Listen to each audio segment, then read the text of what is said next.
अस्सलाम वालेकुम। आज हम थर्मोरेगुलेशन इन प्लांट्स को डिस्कस करने जा रहे हैं। थर्मोरेगुलेशन क्या होती है? कोई भी लिविंग ऑर्गेनिज्म जो एक्सटर्नल टेम्परेचर जो चेंज हो रहा होता है उससे अपने इंटरनल बॉडी जो टेम्परेचर है उसको मेंटेन रखने की कोशिश करता है। तो ये जो इंटरनल टेम्परेचर को एक नैरो रेंज के अंदर मेंटेन रखना होता है, इसको थर्मोरेगुलेशन कहा जाता है।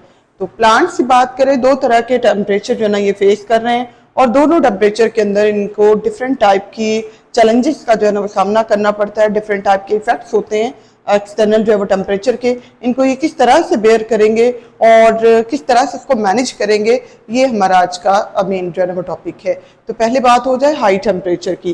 प्लांट्स हाई टेम्परेचर पे इनको किस किस तरह के मसाइल का सामना करना पड़ता है। जैसे ही एक्सटर्नल टेम्परेचर हाई होता है तो ये जो हाई टेम्परेचर होगा ये एंजाइम को डी नेचर कर देगा, एंजाइम की जो स्ट्रक्चर होगी उसको चेंज कर देगा, क्योंकि एंजाइम जो है वो बने हुए हैं मोस्टली जो है वो प्रोटीन इन नेचर होते हैं।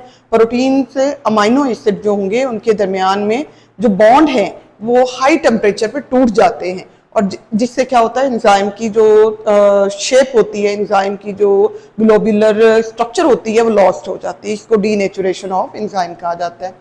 तो अगर प्लांट्स को देखें, ट्रॉपिकल प्लांट्स जो है ना 40 to 45 डिग्री सी टेम्परेचर तक पड़े हैं।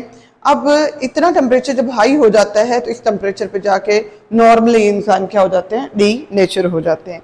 लेकिन ट्रॉपिकल प्लांट्स और जितने भी गर्म इलाकों के जो है ना प्लांट्स हैं उन्होंने इसी टेम्परेचर के अंदर जो है ना वो सर्वाइव करना है। तो ये क्या करेंगे, इनके अंदर एक एडेप्टेशन है एक स्पेशल टाइप की, अपने एंजाइम्स को डी नेचर होने से बचाने के लिए ये स्पेशल टाइप की प्रोटीन्स बनाते हैं जिन्हें हीट शॉक प्रोटीन्स कहा जाता है।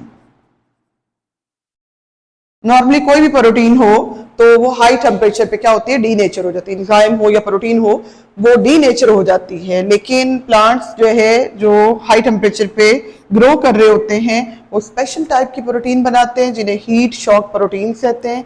ये प्रोटीन क्या करेंगी, जो ये एंजाइम्स हैं इनको इर्द गिर्द से घेर लेंगे। ये प्रोटीन हीट शॉक जो प्रोटीन्स हैं ये एंजाइम को इर्द गिर्द से घेर लेंगी। ये इनसेंसिटिव हैं, यानी इनके ऊपर टेम्परेचर का इफेक्ट नहीं होता। हाई टेम्परेचर पे ये हीट शॉक प्रोटीन्स जो है डी नेचर नहीं होती। जब ये डी नेचर नहीं होंगी तो इनके जो है जिनके सराउंडिंग में ये हीट शॉक प्रोटीन्स होंगी वो महफूज रहेंगे। वो एंजाइम्स जिनके इर्द गिर्द हीट शॉक प्रोटीन्स जो है पड़ी होंगी ये इनको डी नेचर होने से बचा लेंगी। तो ये जो डी नेचुरेशन ऑफ एंजाइम है उसको बेयर करने के लिए, उसको फेस करने के लिए प्लांट्स के पास ये फिनोमेना आ गया। इन्होंने हीट शॉक जो है प्रोटीन्स प्रोड्यूस कर ली और एंजाइम्स को डी नेचर होने से बचा लिया। सेकेंड, इनको जो मेजर जो है चैलेंज का सामना है वो डिहाइड्रेशन होती है, पानी की कमी हो जाती है। अब ये पानी की कमी किस तरह से हो रही है कि जब हाई टेम्परेचर है तो हाई टेम्परेचर को बैलेंस जो है ना वो करने के लिए प्लांट्स क्या करते हैं, ट्रांसपरेशन करते हैं। ट्रांसपरेशन किस लिए कर रहे हैं, कूलिंग इफेक्ट को काज करने के लिए। यानी जब भी कभी ट्रांसपायरेशन होती है, वाटर ट्रांसपायर जो है ना वो होगा, इवेपोरेट होगा, तो रिमेनिंग सरफेस जो है वो क्या हो जाती है, कूल डाउन हो जाती है। रिमेनिंग सरफेस 1 डिग्री से टेम्परेचर तकरीबन डाउन उसका हो जाता है। अब इस इफेक्ट को जिस वजह से रिमेनिंग सरफेस का या जिस सरफेस से वाटर इवेपोरेट हो रहा है जब वो कूल होती है तो इफेक्ट कहलाता है कूलिंग इफेक्ट। अच्छा, कूलिंग इफेक्ट काज करने के लिए प्लांट्स ने क्या किया, ट्रांसपायरेशन ज्यादा जो है ना वो शुरू कर दी। अब ट्रांसपायरेशन जितनी जो है ना वो ज्यादा हो रही होती है तो पानी की वहां पे जो है ना वो क्या हो जाएगी, कमी हो जाएगी, तो डिहाइड्रेशन है। अब डिहाइड्रेशन से बचने के लिए प्लांट्स जो है वो हाई टेम्परेचर के ऊपर क्या करते हैं, they close there stomata.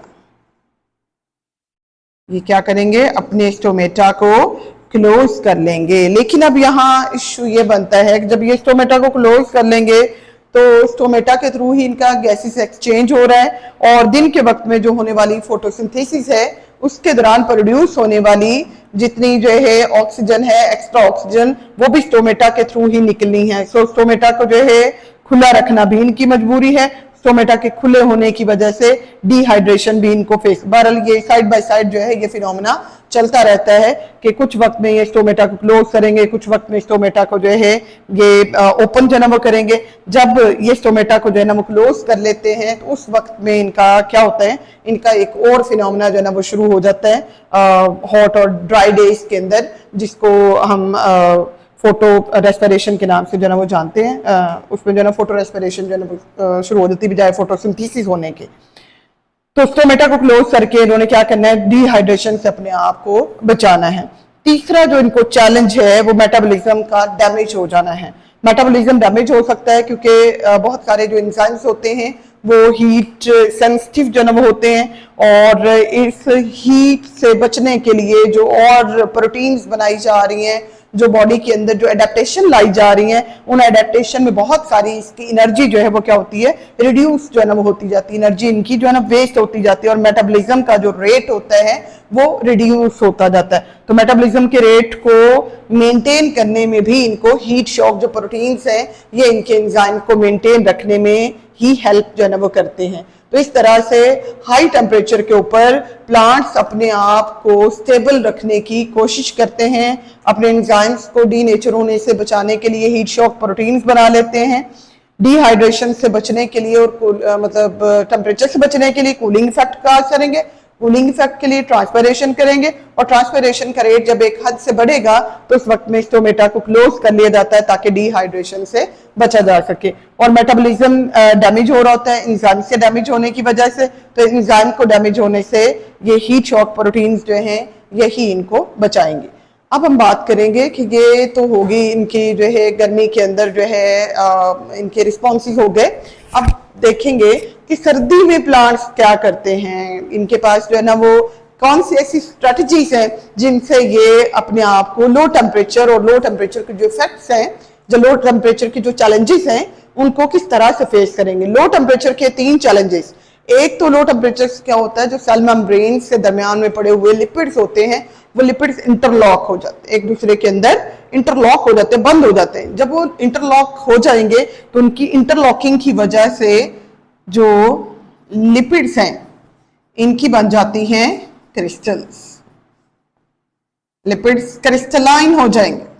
Lipids interlock होकर इन्होंने क्रिस्टलाइज जो है ना हो जाना है, क्रिस्टलाइन फॉर्म में चले जाना है, हार्ड हो जाना है। अब इसकी वजह से, इससे क्रिस्टलाइन हो जाने की वजह से जो फ्लूइडिटी है मेम्ब्रेन की, यानी हम इससे मॉडल को जो है ना वो पढ़ते हैं ना, फ्लूइड मोज़ेक जो है ना मॉडल, तो इससे जो फ्लूइडिटी है जिसकी वजह से तमाम जो मॉलिक्यूल्स की इसमें मूवमेंट हो रही है, जो ट्रांसपोर्टेशन हो रही है, वो सारी इफेक्टेड होगी। अब वो चीज देखेंगे, ये तो है इनका प्रॉब्लम, यानी ये वो इशू है जो इनको लो टेम्परेचर पे फेस करना पड़ता है। अब इसको ये बेयर कैसे करते हैं, इसको फेस कैसे करते हैं, इसको फेस करने के लिए ये अपना हाई प्रोपोर्शन में यानी ज्यादा मिकदार में बना लेते हैं अनसैचुरेटेड फैटी एसिड।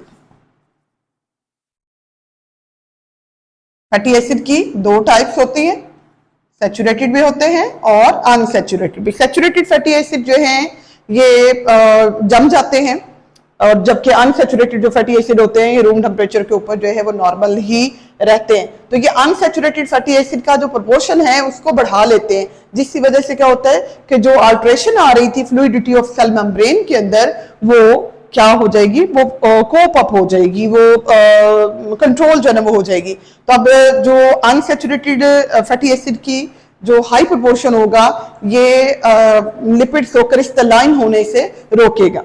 सो लो टेम्परेचर पे ये अल्ट्रेशन जो है ना वो की है प्लांट्स ने अपने अंदर कि अनसैचुरेटेड फैटी एसिड का प्रोपोर्शन जो है ना बढ़ा लिया है।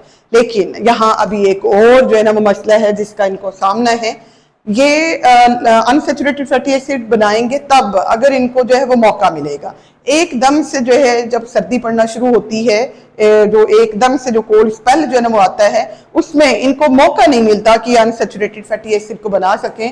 तो ऐसा टेम्परेचर जो है, ऐसा चिलिंग जो टेम्परेचर होता है ये प्लांट को ज्यादा नुकसान पहुंचाता है बनिस्बत ये कि आहिस्ता आहिस्ता जो है वो टेम्परेचर के अंदर चेंज आए। सेकेंड, इसमें जो लो टेम्परेचर के ऊपर प्लांट्स को चैलेंज होता है वो है transport of material is affected. जब लिपिड की जो लेयर है वही क्रिस्टलाइज हो जाएगी, वही क्रिस्टलाइज होकर हार्ड हो जाएगी, तो उसमें से गुजरने वाले जो तमाम मटेरियल हैं उनकी ट्रांसपोर्टेशन भी क्या होगी, इफेक्टेड होगी। अब इस इफेक्ट से बचाने के लिए प्लांट्स ने अनसैचुरेटेड फैटी एसिड को प्रोपोर्शन जो है बढ़ा के क्या किया, फ्लूइडिटी को मेंटेन कर लिया। अगर तो ये फ्लूइडिटी मेंटेन हो जाएगी तो मतलब ट्रांसपोर्टेशन ऑफ मटेरियल जो है ये भी इफेक्टेड नहीं होगी। यानी इसको भी बेयर करने के लिए दो चीजें हैं, एक तो यही अनसैचुरेटेड फैटी एसिड और दूसरी इसमें प्रोटीन जो है वो भी अनसैचुरेटेड फैटी एसिड ज्यादा करेंगे और इसके साथ जो है कुछ जो प्रोटीन का प्रोपोर्शन है उसको भी ये चेंज करेंगे ताकि जो मटेरियल्स की ट्रांसपोर्टेशन है ये इफेक्टेड ना हो, क्योंकि ट्रांसपोर्टेशन नहीं होगी तो कोई इनमें कह लें कि सेलुलर जो एक्टिविटीज चल रही हैं, जो प्लांट की ग्रोथ हो रही है, जो प्लांट ने यील्ड प्रोड्यूस करनी है, जो प्लांट ने पैदावार देनी है, वो सारी ग्रोथ भी इफेक्टेड होगी, उसकी पैदावार जो है ये भी मुतासिर होगी, कम हो जाएगी और मेटाबॉलिज्म का जो रेट होगा वो भी कम हो जाएगा। तीसरा जो बहुत बड़ा जो है ना वो चैलेंज है, मैं बल्कि कहती हूँ कि सबसे बड़ा चैलेंज है ही यही प्लांट के लिए, वो है लो टेम्परेचर पे और स्पेशली वेरी जो लो टेम्परेचर है या हिली एरिया के अंदर स्पेशली जब टेम्परेचर बहुत ही कम हो जाता है वहां पे प्लांट के सेल्स के अंदर, प्लांट के ऑर्गन्स के अंदर आइस क्रिस्टल फॉर्मेशन हो जाती है, बर्फ जम जाती है। जब कभी प्लांट के अंदर ये आइस क्रिस्टल फॉर्मेशन होगी, हम इमेजिन कर लेते हैं कि कोई भी एक सेल है प्लांट का, इस सेल के अंदर अगर तो किसी भी जगह पे जो है आइस क्रिस्टल फॉर्मेशन हो रही है, बर्फ की कलमें जो है ना वो क्रिस्टल्स बन रही हैं, ये प्लांट की सेल के अंदर भी हो सकती हैं क्रिस्टल्स और ये सेल वॉल के बाहर भी हो सकती हैं डिफरेंट पॉइंट्स पे। यानी जहां पे जो है ना वो पानी की मिकदार जो है कम ज्यादा होगी उसमें जो है ना वो क्या होगी, आइस क्रिस्टल फॉर्मेशन जो है ना बन जाएगी और टेम्परेचर भी जहां पे ज्यादा जो है ना लग रहा। तो समटाइम ये होता है ना कि जो एक्सपोज वाले जो सेल होते हैं उनको ज्यादा जो है ये आइस क्रिस्टल फॉर्मेशन का सामना जो है ना वो करना पड़ता है। अब अगर तो ये आइस क्रिस्टल फॉर्मेशन जो है सेल वॉल के बाहर बनी है, सेल मेम्ब्रेन के बाहर बनी है, सेल वॉल के बाहर बनी है, तो ये ज्यादा नुकसानदेह नहीं है क्योंकि यहाँ ऐसे ऑर्गन्स नहीं पड़े हुए जिनको ये डैमेज करेगी। लेकिन अगर ये बन गया है आइस क्रिस्टल फॉर्मेशन जो है ना वो हो गई है वहां पे सेल के अंदर, साइटोप्लाज्म के अंदर जो है ना वो हुई है, तो हमें मालूम है यहाँ पे बहुत सारे क्या पड़े हुए हैं, ऑर्गेनेलिस पड़े हुए, क्लोरोप्लास्ट है, न्यूक्लियस है, इनका माइटोकॉन्ड्रिया है।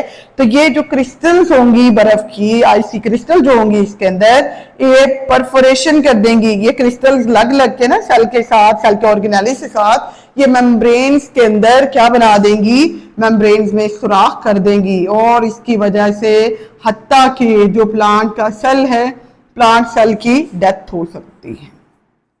आइस क्रिस्टल फॉर्मेशन की वजह से डेथ ऑफ सेल हो सकती है, इवन डेथ ऑफ प्लांट हो सकती है।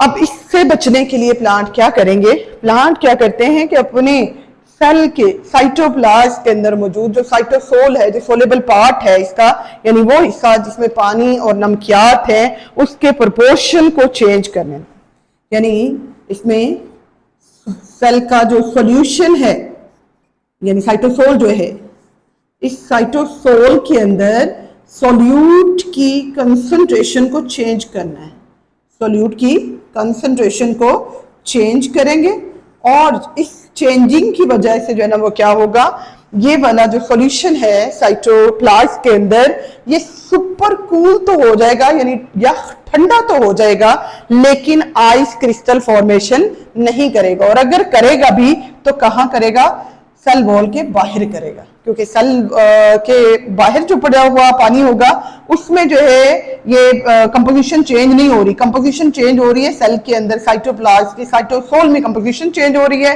तो यहाँ पे आइस क्रिस्टल फॉर्मेशन चूंकि ज्यादा नुकसानदेह थी तो इससे जो है प्लांट के सेल को बचा लिया जाता है और सेल जब बच गए तो ज़ाहिर है प्लांट ऑर्गन भी बच जाएगा, प्लांट भी बच जाएगा। जबकि जो सेल वॉल के बाहर जो ना पड़ा है उसकी कंपोजिशन को चेंज करने के लिए मतलब कह लें कि मैकेनिज्म नहीं है। तो अगर यहाँ पे क्रिस्टल्स बनेंगी भी तो वो बहुत ज्यादा प्लांट को जो है नुकसान नहीं पहुंचाती। तो ये थी हमारे पास जो है वो हाई और लो टेम्परेचर के ऊपर कुछ जो है एडेप्टेशंस, जिनमें जो है प्लांट जो है अपने आप को सर्दी और गर्मी के मुख्तलिफ जो इफेक्ट्स हैं उनसे महफूज रखने की कोशिश करता है और डिफरेंट चैलेंजेस को फेस करता है।